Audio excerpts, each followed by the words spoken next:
Hello, everybody, and welcome to the KeenGamer podcast. So glad you could join us here today on this wonderful day of days. I'm Max. I'll be hosting today, and joining me in the digital studio here is Cole. How's it going, Cole? Not too bad. I'm happy to be here. How you doing, Max? I'm doing all right as well, thank you. It's a beautiful sunny day here in Valencia, which is pretty nice to be locked up in a room recording a podcast. It's the perfect weather for it. Perfect. Love it. It's, at least in Michigan where it's very cold, I'd rather be inside right now. So this is doing it for me. That's fair. That's fair. Now, folks, we've got a wonderful bumper episode for you today, as of course we always do, but it's a particularly bumper one today. A little later on, we're going to be tucking in to our topic of the week, which is Metroidvania games. We love them. You love them. We're going to talk about them for a while. But before we get into that, we have a few news stories that we're going to touch on first. And top of the list, we have Resident Evil Village, which, of course, released last Friday to pretty decent acclaim, all things considered. Over here on Metacritic, it seems to be sitting pretty at an average critic score of 84, with a general user score of 8.5, which is pretty all right, if you ask me. And yeah, I've just been seeing so many people talking about it on the old social medias and stuff, and been reading a few reviews of it and things like that. And people seem to be really enjoying it. I've seen quite a lot of people comment that it's less kind of horror than Resident Evil 7 was, and kind of maybe verging more on the action horror vibes of something like Resident Evil 4. But considering that Resident Evil 4 is one of the most beloved titles in the franchise as well, like that's certainly no bad thing, and people seem to be having a great time with it. Cole, have you managed to get your hands on the game? For sure. For sure. Are you going to be picking this up anytime soon? Almost certainly not. No, I've been kind of reading the reviews or looking at little bits of playthrough. One eye closed, trying to kind of squint through. So if I get too scared, I can close my fingers quick, because I am just a big baby. I am way too scared about scary games. So Tristan and I talked a little bit about last time on here. I just can't do them. So I might watch some playthroughs. Take them in small bursts so I can let the adrenaline subside for a little bit, and no, we'll see. We'll see what happens in the future. Maybe I'll be tougher in a few years. Yeah, I mean, there's presumably a lot of adrenaline that'll come coursing through the veins anytime Lady Dimitrescu comes on screen, aka Tall Vampire Lady. Too scary. Too sexy. My goodness, so many confused feelings. Yeah, I don't know how to feel right now. But yeah, like that, everybody seems to be enjoying it, even though some people like it. Yeah, people like it. People have been describing it as slightly hammier, and Ethan Winters is gaining a sort of mimetic status as just the guy who terrible, horrible, visceral things keep happening to him. He keeps losing hands and fingers and other limbs and stuff, and he's just like, oh, dang it. I just lost another finger or two. Like, well, another day. Another day. Also, did you see recently they released an image of what Ethan Winters actually looks like? Because obviously Resident Evil 7 you never see his face. Village are both in first person, and never see his face. And loads of people have commented that he just kind of looks like Griffin McElroy of podcasting fame. Like if Griffin McElroy was thrust into the world of Resident Evil and had like a smartwatch or something.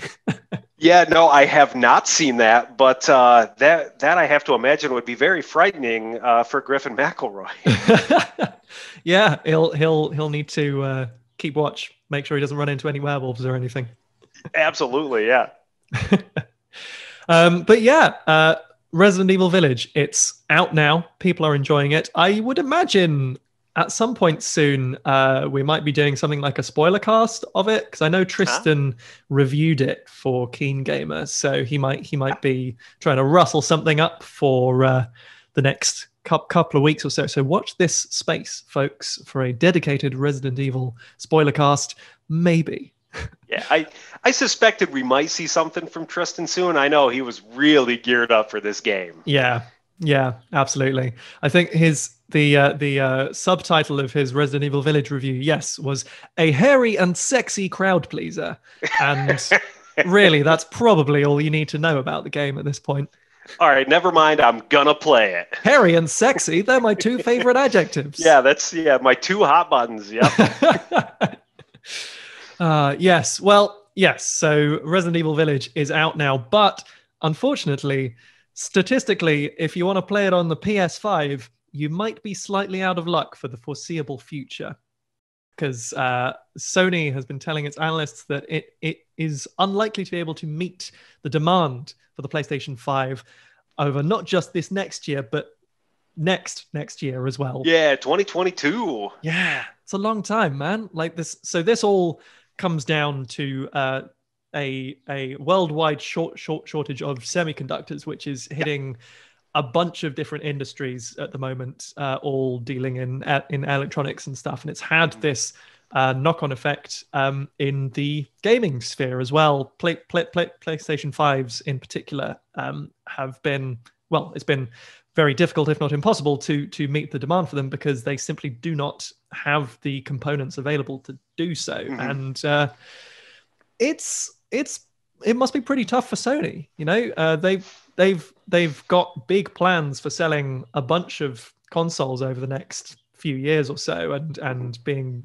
hit like this while they're trying to meet those goals must be huge for them. Yeah, it's got to be pretty hard, and I think this is true. I think they stated even somewhat directly, maybe it was an investor thing, that they're selling them the hardware at a slight loss, which every generation, sometimes companies do that, sometimes they don't. But I know they're banking on selling the software, and so they really need to get these in the hands of people to start getting that back. So it's got to hurt them too. And I know they've been taking a lot of shit from people who really want PlayStation 5s, but can't get a hold of one. So it's people are frustrated.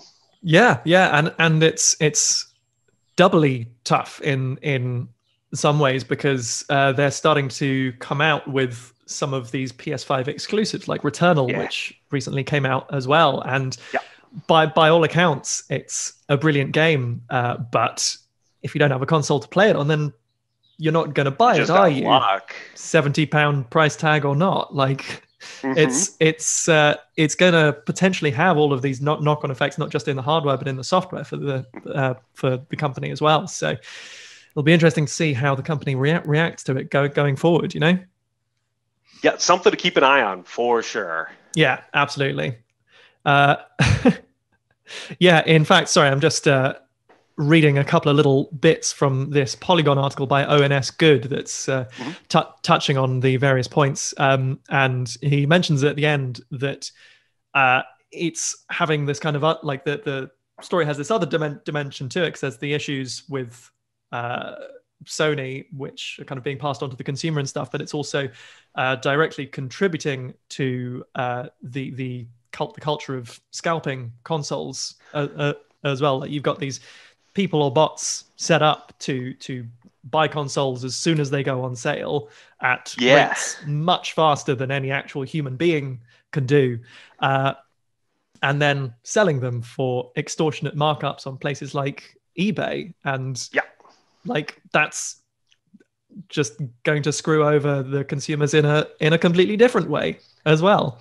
And with not all of that money and ending up going back to Sony as well. It's exactly difficult. It's this secondary market where everything's just inflated, but it doesn't go back in the games industry. It just kind of goes out to those scalpers. And I haven't really looked too much lately to see if they're still selling for that $1,000 US dollars, 1,200 you'd see sort of right afterwards. Remind me, do you have a PS5?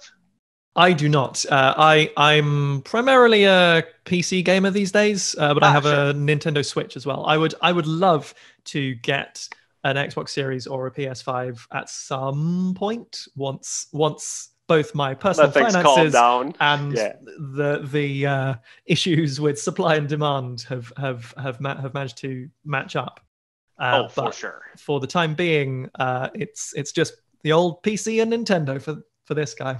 What Hey, that's enough to get you Yeah, I do have a PS5. I also Lucky I man. think I probably, yeah, no, I did get really lucky. So when they made the announcement back in, what was it, September, they had, a PlayStation event and they said, oh, it's going to go on sale tomorrow. And I thought, I don't know that I really trust that someone's going to jump the gun. So I sat there refreshing websites and I just got lucky. I actually managed to pre-order one to get on launch day. And then that, as if that wasn't quite enough, my younger brother also wanted a PS5, so I spent an inordinate amount of time, even though I already had one, scouring the internet, and eventually, after probably at least a couple weeks of just looking and looking, I just got, again, very, very lucky, and I managed to nab a second one from PlayStation. People are going to hate me for saying this, but Not one, but so two PS5s. yeah, exactly.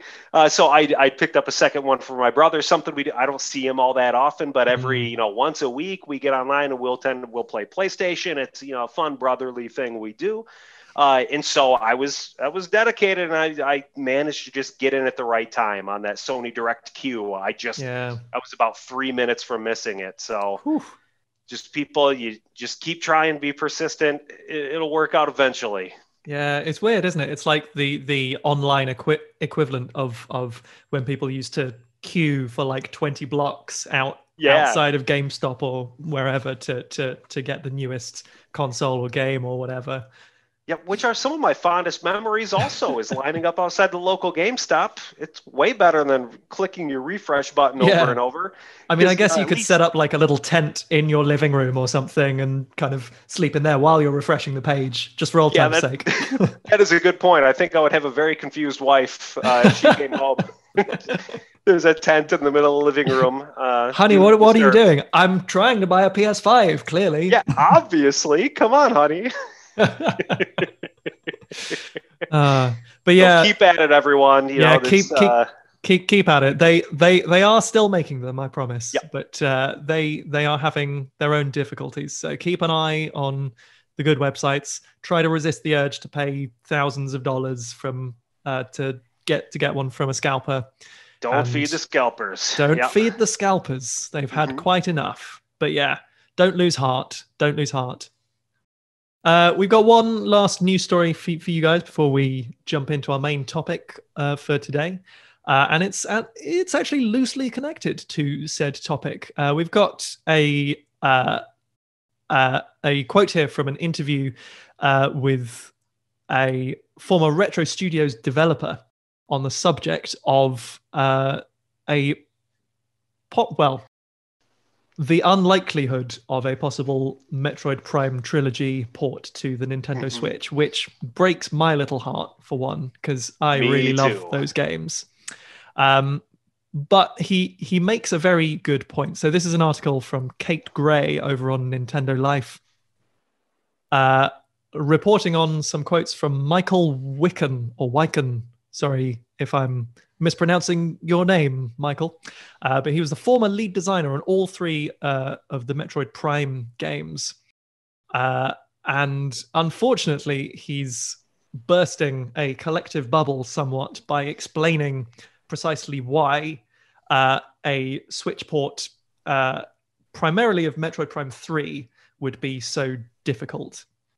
And it all comes down, as I'm given to understand, to the motion controls. Because Metroid Prime 1 and 2, if memory serves, came out on the Nintendo GameCube with a more conventional control setup, whereas Metroid Prime 3 was released for the Wii and took full advantage of the Wii remote and the motion controls therein. And when Nintendo then released the Metroid Prime trilogy, which was also on the Wii, I believe,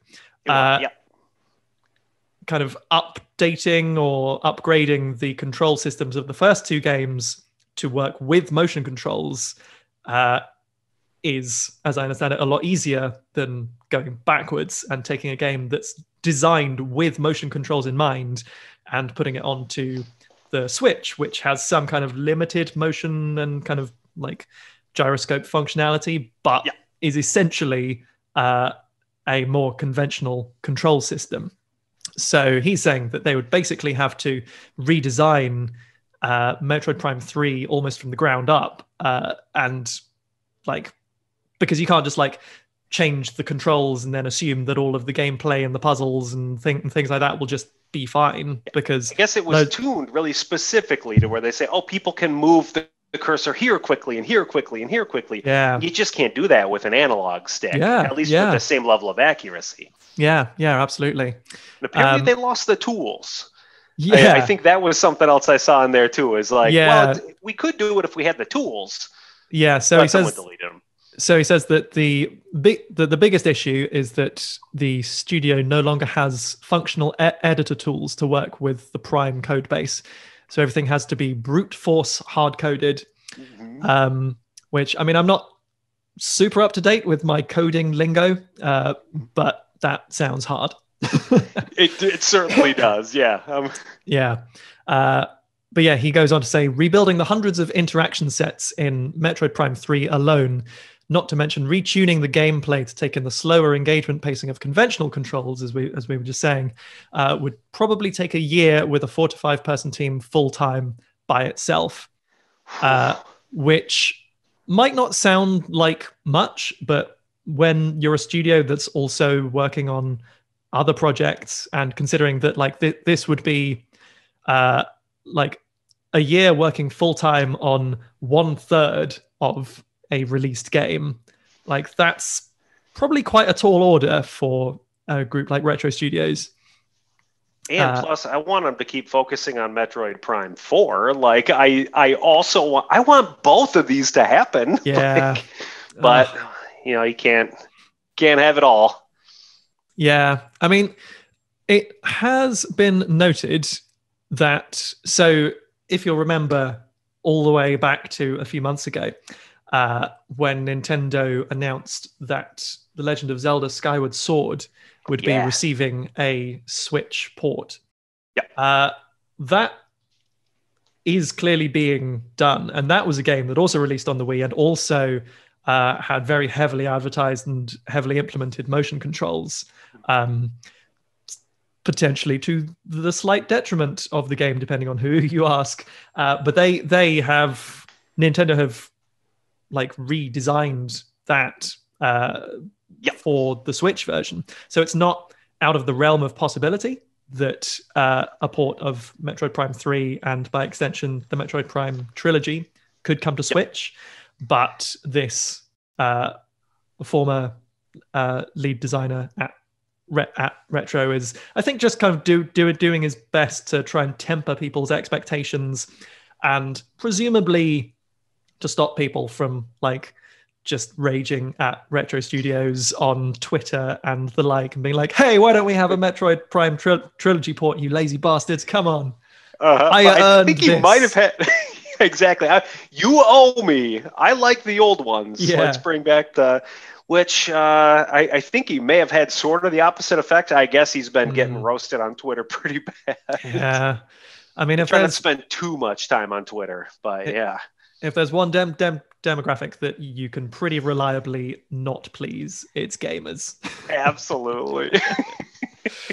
But it broke my heart to read that. It really did, because there were the rumors for so long that the trilogy was completed. You know, for years now, people, you know, there was a rumor that it was completed and they were just waiting for the hype around Metroid Prime 4. But apparently that was false, or it's just someone whose uncle works at Nintendo, but it was all a lie. Yeah, exactly. But so maybe next time. Maybe next time. But for now, we've at least, hopefully, probably got Metroid Prime 4 to look forward to. We will. I cannot wait. I really hope they announce something about that soon, because that would be amazing. But speaking of Metroid, that brings us neatly and cleanly onto our main topic for today, which is Metroidvania games, a personal favorite genre of mine, and I believe yours as well, Cole. Absolutely. Probably my hands-down favorite genre. I never had to stop and consider it before, but I could confidently say I enjoy Metroidvania games more than any other games. They're just so satisfying. Yeah, I think I would have to agree with you there. There's like it's a for me, I love that feeling of kind of peeling away layers, and Mhm. there's always something cool and Yep.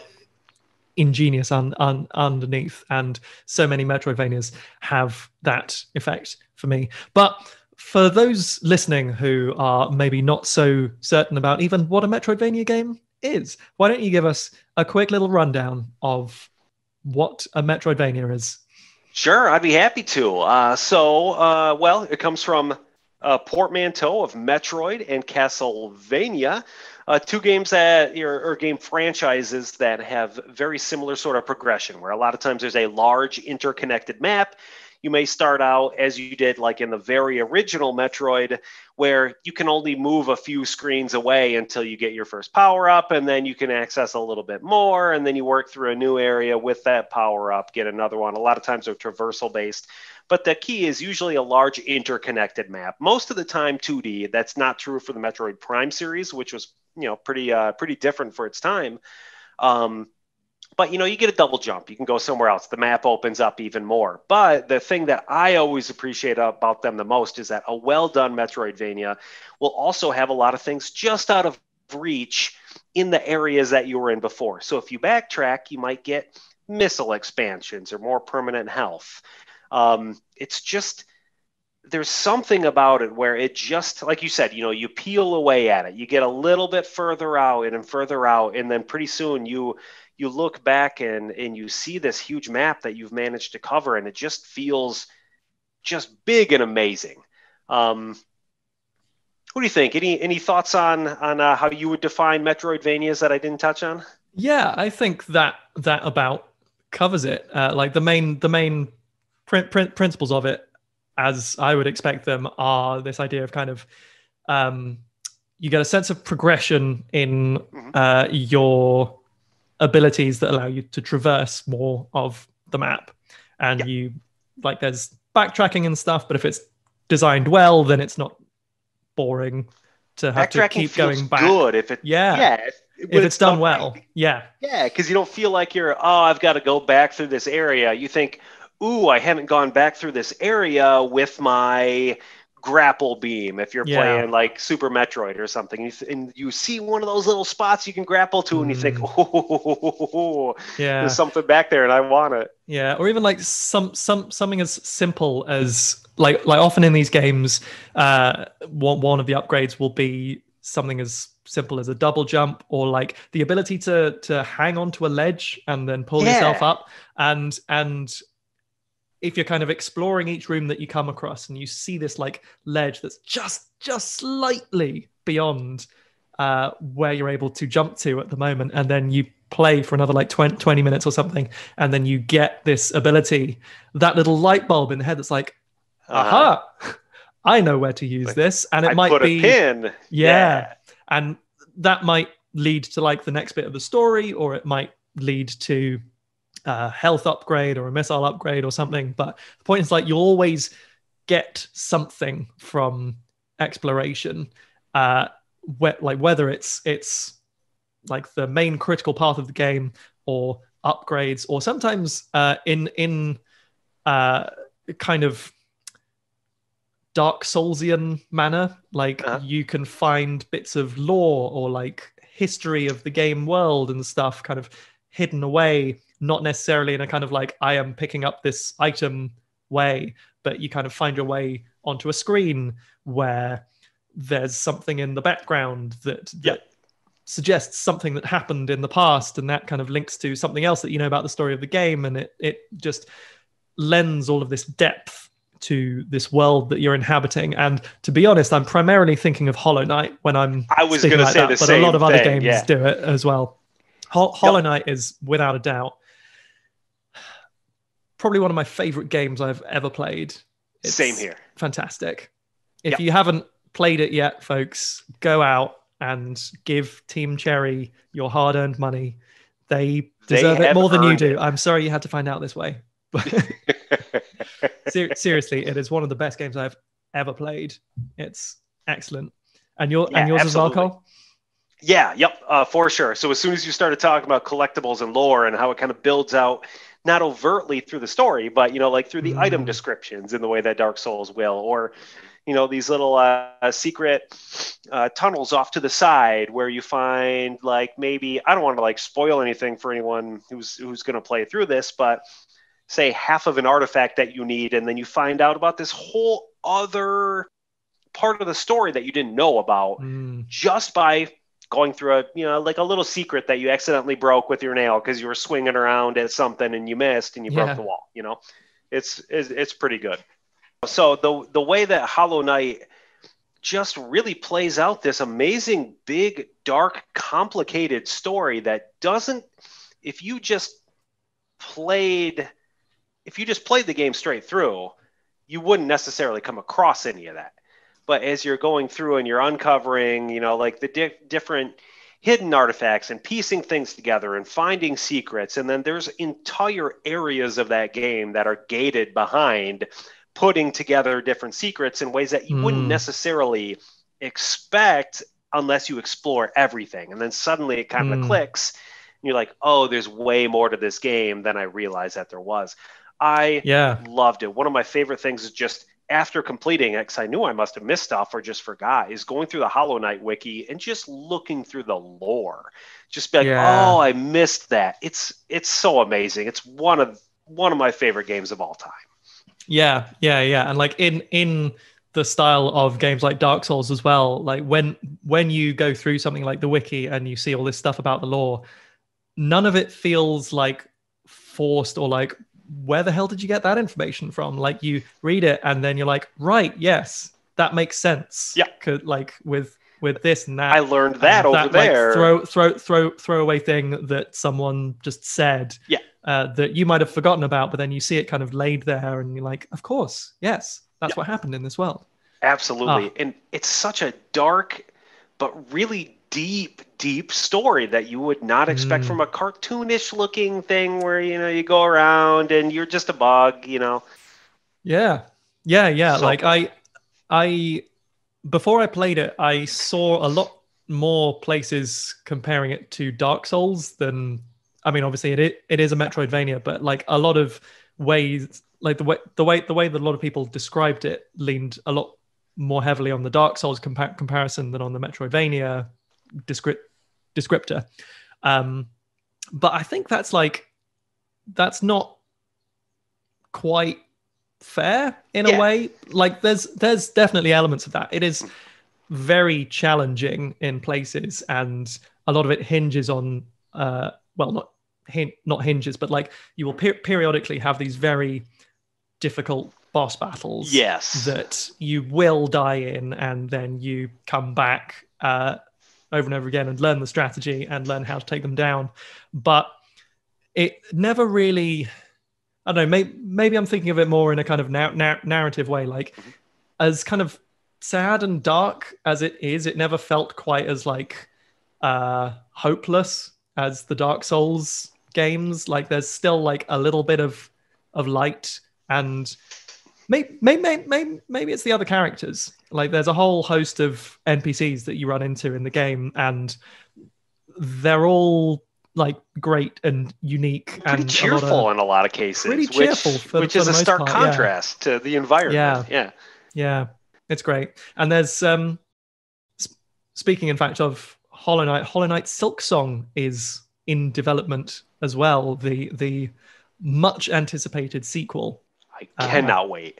I also cannot wait. This is basically in case you hadn't realized yet, dear viewer slash listener, this is basically just an excuse for me and Cole to talk about how much we love Hollow Knight and how much we can't wait for Hollow Knight Silk Song. But I you're in think that too was the deep now. original You're going to have to keep premise. listening, I'm afraid. Yeah, yeah. Sorry, everyone. This is we lured you in with Metroidvanias, but it's all Hollow Knight all the way It's down. actually one Metroidvania. Man, But I'm yeah, looking forward to this though. Silk Song, man, it looks so good. There was a wonderful feature in Edge magazine Mhm. towards the beginning of the year where they interviewed the developers and got like a bit of a hands-on look at Silk Song and a whole host of like new screenshots and stuff, it looks great. Controlling Hornet looks loads of fun, and like from the way that they were talking about it, you can tell that they're not just kind of going with like Hollow Knight 2, which I would be fine with because it's an amazing game. But like they're taking what they've learned from Hollow Knight, and as similar as it might all look, they're making kind of a different game, just with a lot of shared mechanics and lore and stuff. Like they have a very different approach to things like the level design, because Hornet as a playable character is so different from the Knight from Hollow Knight, and it's wonderful to see them taking so much care over this game. And I feel certain that whenever it comes out, please come out this year, I hope so. It's going to be magnificent. Yeah, I really can't wait. I know a lot of the rumors pointed to this year, and I really had my heart set on it, but they just will not announce a release date, and it is killing me. Because I want to play as Hornet. Hornet was a really endearing sort of character from the first one. A secondary character sort of is woven throughout the story. But from everything I've seen, like, it looks like a lot more mobility-based abilities, traversal, which Hollow Knight didn't have. The Knight didn't have a lot of that until the end game, where you get some of those really kind of fast-moving abilities. I really want to play for that alone. It reminds me quite a bit of maybe a blend between Hollow Knight and the Ori games, where the Ori games had have you played Ori and the Blind Forest or Will of the Wisps? I've played the first one, yes. Oh, you got to play the sequel too. It's also I've heard very really, good. really good things about it. Yeah. I just haven't had a chance to pick it up yet. But I don't know which one I like more, come to think of it. But that's neither here nor there. But so you know what? Where there's a lot more traversal type abilities. Like Ori has the ability to kind of fling all over the place, and you got to be really precise. It almost looks like that based on the fairly limited trailer that's out right now. It seems like there's a lot more, maybe like wall jumping and ledge grabbing and sort of stuff that wasn't in the original Hollow Knight, which I'm very excited to try. Yeah. Like I'll be really interested to see how they approach it from a narrative point of view as well, because same. The whole, like, this was another thing that they touched on in this Edge feature, but the thing with Hornet is that because obviously we have encountered her in the first game, she's her own kind of fleshed out character, and she has agency, and like, you know, she can engage in dialogue. She's established with people in this world already. Yeah, like she is a character, whereas with the Knight, like the whole point, even like from a narrative perspective of the Knight, is that there's he's a blank nothing slate. in there. He's empty, and you just go around and do stuff, and people talk to you, and you like find out more yourself as a player. But the Knight is always just this empty shell. So it'll be interesting to see agency. Sorry. So you like in the original one, the Knight is basically a tool for you as the player, but also a tool for the characters in the game and some of the powers that be. And that's a kind of a strong statement, and that does not appear to be true for Hornet whatsoever. Yeah, absolutely. So yeah, that'll be really exciting when it does eventually come out.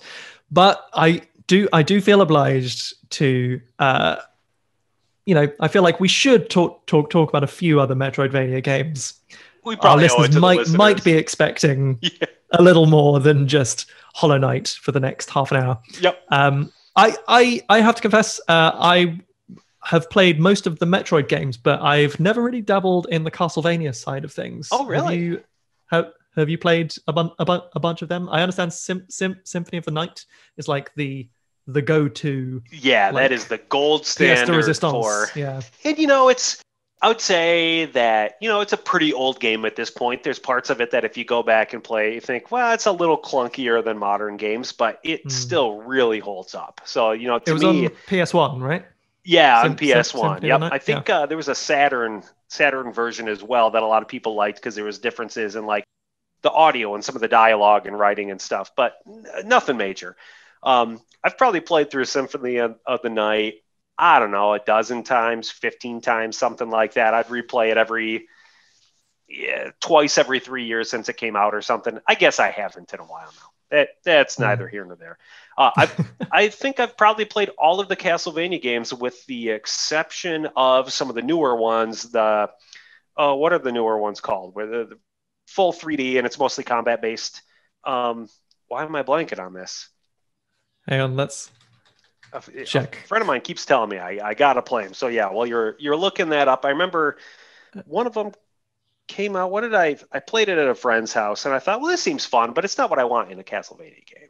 Castlevania Lords of Shadow? Yeah, Lords of Shadow 1 and 2. And then there was a sort of a spin-off that was on the 3DS that was much more like a traditional Castlevania, but I still didn't really take to it. It was very much more based on combat, which I don't mind, but it's not the focus of a Castlevania game. Like a Castlevania game like Symphony of the Night is a lot more like a Super Metroid, where where you're going through and there's so many secrets. And the thing that I remember, I don't know, I must have been 13, 14 something when it came out. I'm an old man at this point, I'll admit it.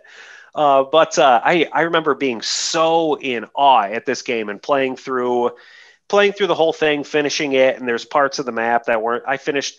It keeps a percentage counter on how much of the map you've uncovered. And I'd finished like 95% of it or something. I thought, oh, that's pretty good, or maybe 90.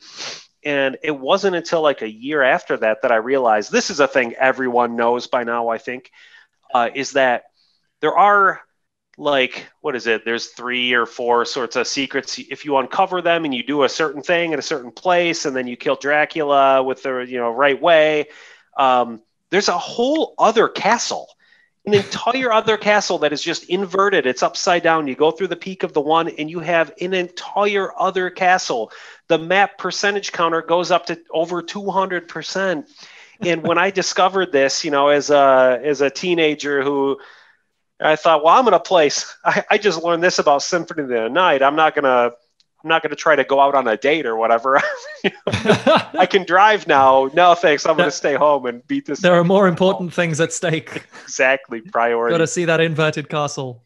Yeah. So, but that was I think maybe the first one that Koji Igarashi, did I get that? I think I got that right. Who was one of the lead designers, and he was a developer. He's had lots of different roles within those. One of the first ones, he was like an assistant on.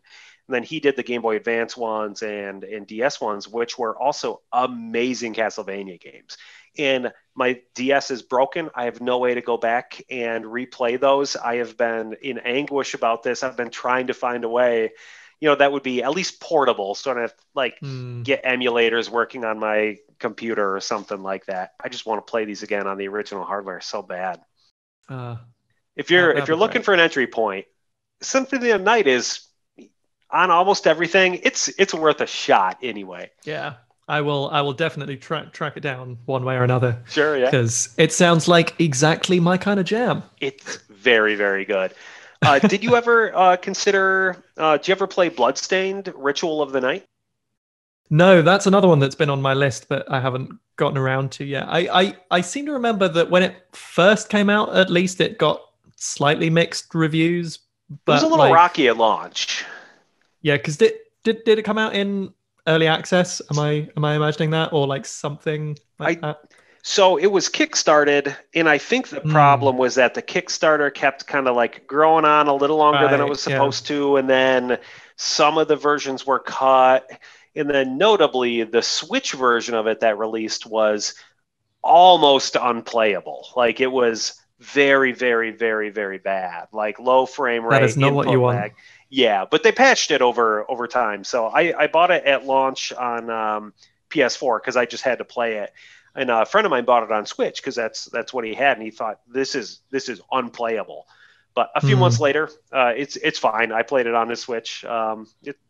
It's by all accounts, it's a very good game. It feels very, very much because also Koji Igarashi, he was and so it feels a lot like Symphony of the Night. That is a really hard game to say, also, by the way. So Symphony of the Night, it feels very, very similar.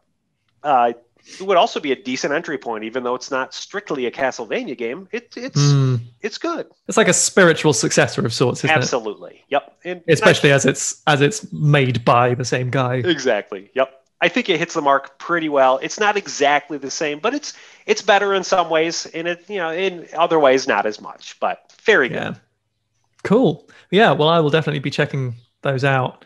But yeah, as I said before, in my youth, I primarily played through the Metroid games instead. I feel like the first one I picked up was Metroid Fusion for the Game Boy Advance. Oh yeah, okay. Way back when, which I really enjoyed. I think it's like not as beloved as some of the others in the series because, like, looking back on it now, it kind of does do some weird things, particularly in the story. It's a little odd at certain points. Yeah. But I really enjoyed it, and then I checked out some of the others as well, particularly Super Metroid, of course. Big time. Absolute classic. Yep. As with Symphony of the Night, folks, if you haven't played Super Metroid, go out and you owe yourself. Beg, borrow, or steal a copy. I think it's if you have a Nintendo Switch Online membership, I think it's one of the ones you can get on the Super Nintendo. I think it is. App. Is that right? I'm pretty sure it is. Yeah. The NES versions are for sure. I think Super Metroid is. Yeah. But yeah, then of course, following Fusion was the move into 3D with the original Metroid Prime on the GameCube, which was just fab. Yeah. Really, really enjoyed that. I was skeptical when it came out, but yeah, I think a lot of people were. Yeah, it blew my mind though. I just thought there's no way they're going to be able to take the elements of the big interconnected map, the abilities that get you different places, and it's not going to translate to 3D. They nailed it. Yeah. Same feel, that same like serotonin hit of going back going back through backtracking and finding more power-ups and what was do you remember picking it up the first time you played it? Yeah, I distinctly remember the like opening segment on like a space pirate ship or something because it's one of those it's one of those classic bits that usually happens in usually Metroidvania style games where at the beginning, the very, very beginning of the game, you have all of your cool weapons and stuff, and you go and do a thing, and then something happens. And I think in this one, it's just like, oh no, Samus gets thrown into a wall or something, and like all of her systems just like shut down, and you just got the basic suit with like the little pea shooter. As though you don't take that much damage in every single boss fight throughout the rest of the game.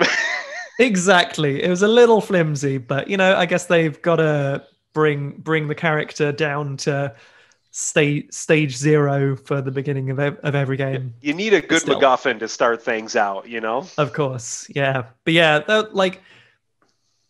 I was just as amazed as you that they managed to take this sense of exploration and this interconnected map and all of that, all the intricacies of it, and translated it successfully into 3D. It was astonishing, truly, and I had a whale of a time with it. Yeah. And then with Metroid Prime 2, they then had the kind of the parallel world, like the light and the dark world as well. I think it was like arguably a little less successful, but still good fun. Yeah, I enjoyed that one quite a lot, but it's not as memorable to me. I think I sort of forgot about it, but it was a necessary step before 3, where you've got like the full-on Dark Samus that you're whatever. Why am I? Because I haven't played through it in quite a while now. What's the like the dark version of stuff called? It's got a Phazon. Yeah. So you got here's this generic bad MacGuffin. Yeah, exactly. Oh no, there's Phazon. It's gotten in all the stuff. Oh, it made a copy of Samus. Better be careful. I guess it can do that now. Yeah, exactly. Like it's some sentient dark energy. The second entry, I think, kind of just like led to what was a much better game in Metroid Prime 3. But also, I really like the motion controls on. There were a lot of games I didn't like it as much on Wii. I love the Wii.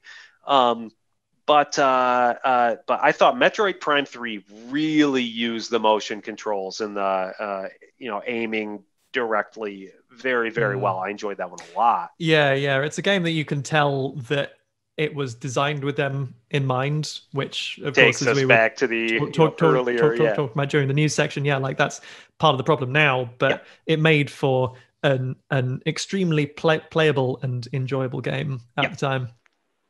Yeah, absolutely. I loved all of those, and like I said, I was skeptical, but so as you noted, they translated the sort of the core gameplay, the stuff that's really satisfying about the exploration, and brought that in 3D space. But I also thought, they took I was worried with it turning to a first-person shooter, like, oh, well, part of it is that, like, I don't have to worry about, I've never been particularly good at shooters, and I thought, oh, I'm not going to enjoy it. But they made the locking on feel really good, the charging feel really good. Like, the combat didn't seem to suffer at all. You know what? I forgot about this game, and that can't bode well for it. The other Metroid, Other M. Oh, yeah. Did you ever play that? I never played it, but I certainly read some of the reviews. People did not like it. They were less than favorable. I forgot about that game, and so it can't have been very good. But I remember distinctly enjoying it, but being very, very frustrated at times. Yeah, I kind of got the impression from the reviews that I read that it kind of made some of the mistakes that Metroid Fusion arguably did in terms of like the story particularly, but then they kind of let that bleed into the gameplay as well. There's like one memorable moment that pretty much every reviewer commented on where like Samus is in a dangerous situation where she needs to use this particular ability, but her commanding officer or something says, no, you can't use that ability. And so she doesn't. And that was like particularly jarring for loads of players because it's like she's a bounty hunter. Of course, she's a badass bounty hunter, and she's also literally in danger. Why is she listening to this jabroni? Yeah, exactly. Just saying no for no reason. Like it doesn't make sense, and then it's unsatisfying game wise as well. Yeah, so I forgot about that. Made a few mistakes by the sounds of it. Yeah, the narrative was kind of bad. Yeah, I think someday I will play it just out of a sort of morbid curiosity. Just sort of hate play it. Yeah, it's like, oh my god, I can't believe they did you so dirty. Yeah, just prep yourself. There's a couple points where you're put into full first person mode, which a lot of the game has that, but you have to find you have to lock the camera onto these. You have to find things in the environment from one point of view. I remember being there for like 45 minutes looking for the last thing that I had to find, and it was just like in some grass. I don't know. I remember hating that part so much, and I think that's why I never replayed it. Yeah, that's fair. But yeah, I mean, these are all the kind of the mainline Metroidvania, Metroid and Castlevania games, but one of the namesakes, the true namesakes. But there's plenty more. Like particularly in the last like 5 to 7 years or so, there's been a real like renaissance of really good Metroidvania games in the indie scene as well. Yeah. There's Hollow Knight, which we've already waxed lyrical about for far too long. Which only came out 4 years ago. It feels like it was much longer ago than that, but it feels classic. But anyway, I digress. Yeah, there's also the Ori games, which made by smaller studios. There's a game called Axiom Verge, which I started playing recently, which came out in like 2015 or something. Yep. Which has very strong Super Metroid, kind of Super Nintendo and NES vibes. Yeah, like somewhere right between the two. It's like NES Plus almost. Yeah. It's like it's not 8-bit, it's not 16-bit, it's like 12-bit, I guess. Yeah.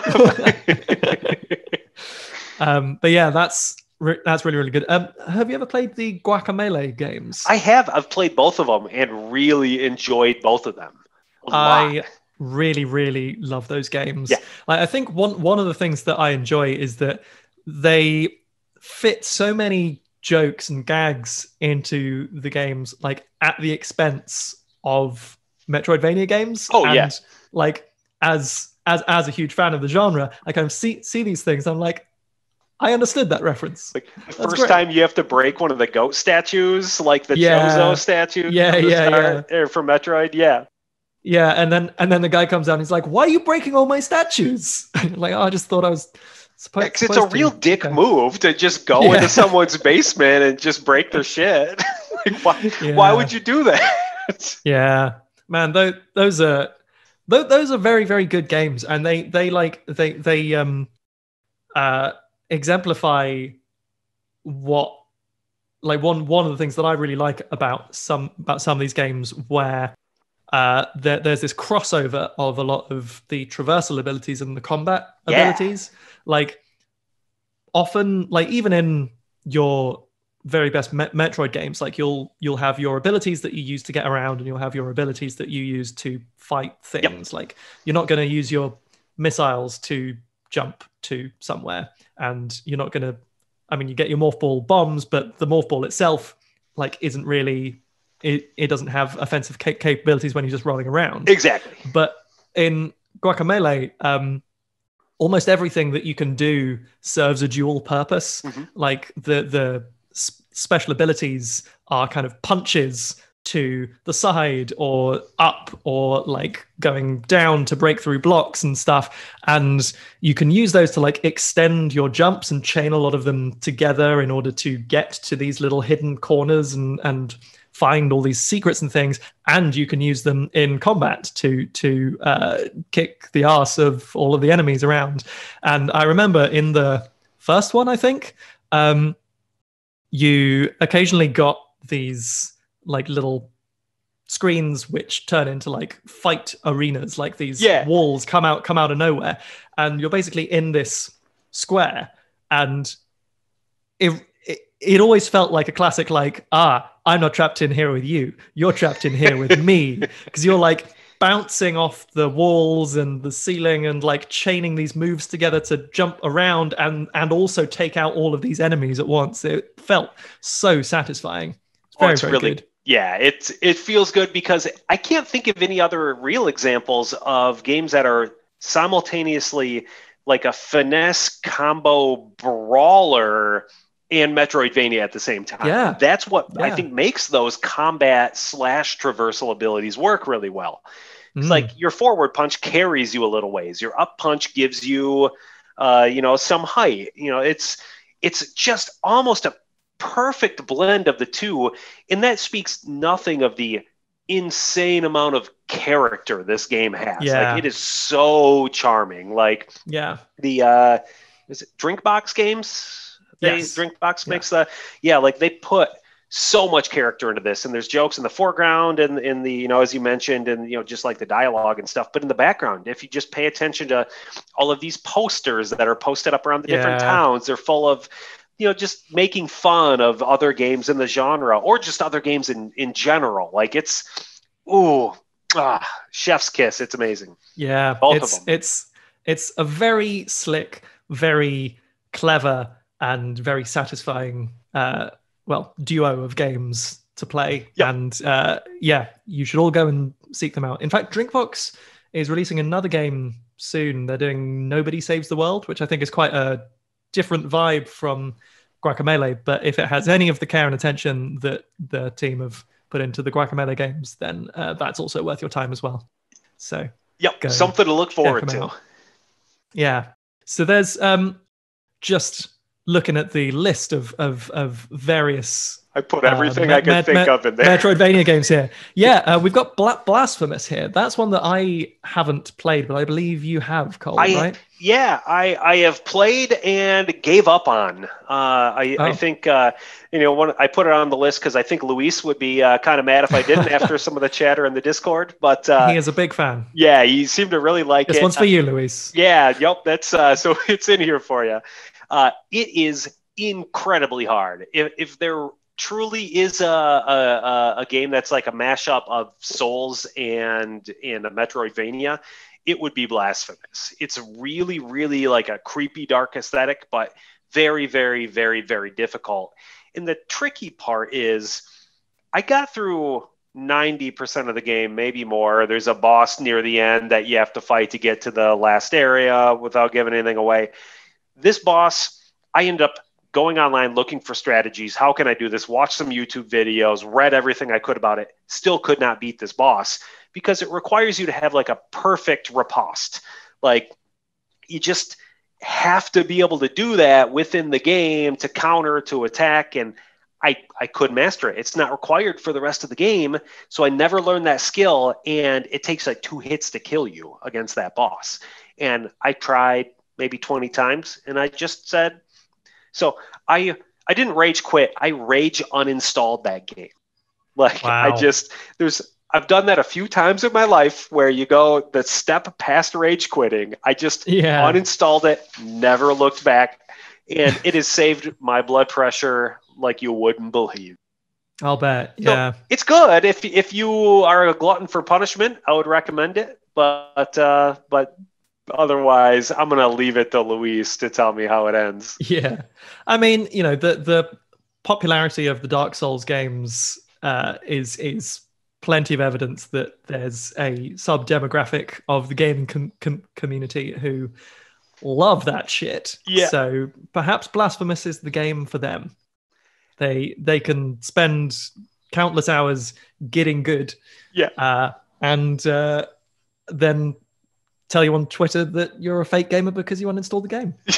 That's why I'm going to try to avoid having anyone find me on Twitter for that purpose. I can't handle the hate. Oh, so much hate. Yeah, every game has an audience. Ideally, I'm sure there are games that truly have not found an audience, but there is an audience for this. I don't think I am particularly part of that target demographic. So, and that's fair. Yeah. I think that, I mean, considering we've just been talking about them for like 40 odd minutes, there are clearly plenty of Metroidvania games out there. So if Blasphemous isn't the one for you, then there are plenty of others. Look at the next one. Yeah. You're at no shortage. Yeah. Like there are a couple down here at the bottom of the list with weird movement and mechanics. Now, Yoku's Island Express, I am a little familiar with. Is that the pinball-y one? Pinball based. Yeah, you're like a little dung beetle. But it's a Metroidvania, yeah. But it is, it's like kind of loosely, but it still is. So it's less about, I can't recall if you get new abilities and stuff in it in the same way. But basically, like, you'll get through an area and you might unlock a shortcut that goes to the next area, or, but you truly do move around. If you're just on the ground, you can push your, ball around, but otherwise you're using paddles and you're trying to like angle yourself in a certain direction to then where you have some certain movement abilities it's sort of bizarre, but surprisingly fun. So if you like pinball and you like Metroidvanias, that might be for you. Yeah. And then, Dandara, I think maybe I'm saying that right. Are you familiar with that that's at all? what I'm not. I'm not. No, I'm actually just going to give it a quick Google to have a look at what it looks like. But tell us a bit about Dandara. Well, so it's very weird to explain. I guess maybe it's not. It's that any surface you're on is down essentially. So you point in a direction and you just shoot into that direction, and you would think that, well, I could go anywhere and do anything, but the levels are constructed in a way, or the individual screens and rooms, to where it really is a very good like puzzle Metroidvania that makes use of this zipping around on any surface, because certain surfaces you can't get to, or there's like spikes and stuff. It's very interesting to play. It's very non-traditional, but pretty fun. Yeah, that sounds very cool. There are a couple of is it a bit like in the first Ori game towards the end, there's like one of the dungeons I think has those kind of gravity changing mechanics where like you can sort of walk onto one of the other walls and then like down is that way now. Yeah, it's sort of like that, because that's sort of a classic thing you'll see in certain games. This just takes it to the extreme to where like any surface that you could be on, you can point towards and jump to. like, and maybe it had changed to some, but it's really interesting. I didn't end up finishing it because it got pretty difficult at some point, and I just remember thinking, well, I'm gonna go back to Hollow Knight, something where I Yeah. feel firmly rooted on the ground. But I did enjoy my time with it. Yeah. It sounds like a wonderfully unique It's very approach unique, yeah. to the genre. I'm just looking to see if it's on Steam, which it is. Oh yeah, yeah, Dandara, because I played Trials it of on Fear Switch. edition. Oh yeah, In a bizarre universe where the oppressed are on the brink of oblivion, Dandara has awoken to reshape the world. Oh, wow. Yeah, this looks very cool. Yeah, and it's based. I don't know a Wow. ton about the source material, but like loosely based on a figure from I think 16th, 17th century Brazil, someone who Yeah. rose up against slavery, as someone who had been enslaved, and so is a historical figure of legend. Apparently from the research that I did. I'm Yeah. sure I'm not doing it justice. I know there's got to be a lot more to it than that, but. Oh, yeah, yeah. That looks very cool. And I at least will be going and checking that out at some point It's in the worth a look. future. It's just sort of fun to zip around. Like it feels pretty cool, and the puzzles are very good. So Yeah. Cool. Well, yeah, that's man, we talked about a lot of games. we've talked about a lot of games, and there's quite a few on this list that I Yeah. know we don't have time to get to. Yeah, I feel like we've just kind of been able to touch on a load of different ones. But if you take nothing else away from today's episode, then go get Hollow Knight. Go get Hollow Knight. Go get Hollow Knight. Start That's an hitting extremely Team great Cherry game. on Twitter. Yeah. Hit them on Twitter. Tell them we need Silk Song right now. No, leave them alone. Let them do their job. Yeah. We don't want to distract them. They don't need any distractions. They are chugging along, being amazing at what they do. Uh-huh. So leave them be, you nasty, nasty Twitter trolls. Twitter trolls. Leave them be. But yeah, this has been really fun. Like sometimes I find it's nice to just sort of just chat at length about a game or a type of game that you just really enjoy. Yeah, And find something I you love like. Metroidvanias, and it's been really fun just discussing them with you. Yeah, today, Cole. likewise. Yeah, thanks for having me on, being part of the chat and everything. I know we've been sorting some of this out for a while, and when you said you were interested in the Metroidvania topic, I thought, ooh, I could talk forever about this. Yeah. But we've got a limited amount of time. Well, maybe we'll just have to do a part 2 at some point. We can do a spoiler cast when Hollow Knight Silk Song comes out. There we go. Oh, jeez. All right, yeah, I am there. I am there for it. It's in the diary, except it's not actually anywhere specific in the diary because we don't know when Silk Song is coming out. But that's a good point. When it does, then we will be doing that. I can't wait much longer. I just can't. I don't think my heart can take it. Well, before Cole expires from stress, it falls to me to thank you all very much for listening. We've had a wonderful time here in the virtual studio, and I hope you have as well. Cole, thank you so much for being here with me today. Thanks for coming on by. Do you have any final words of wisdom for any Metroidvania fans out there who are listening to this episode? Oh, boy. Well, thanks for having me on and being part of the episode and doing all this. Let's see, I would just say if I offer anyone words of wisdom, maybe just disregard those. That's not my strong suit. Play Hollow Knight. Yeah. That sounds very, very, very, very wise, and so now I'm suspicious. It's kind of a recursive lack of wisdom argument. Yeah, I don't know. Yeah. Well, thank you very much, Cole. And yes, thanks everybody for listening. This has been the KeenGamer podcast. We're here every Thursday, so come check us out. Add us to your podcast listening app of choice, and we will see you next week for more video game goodness. Take it easy, everybody.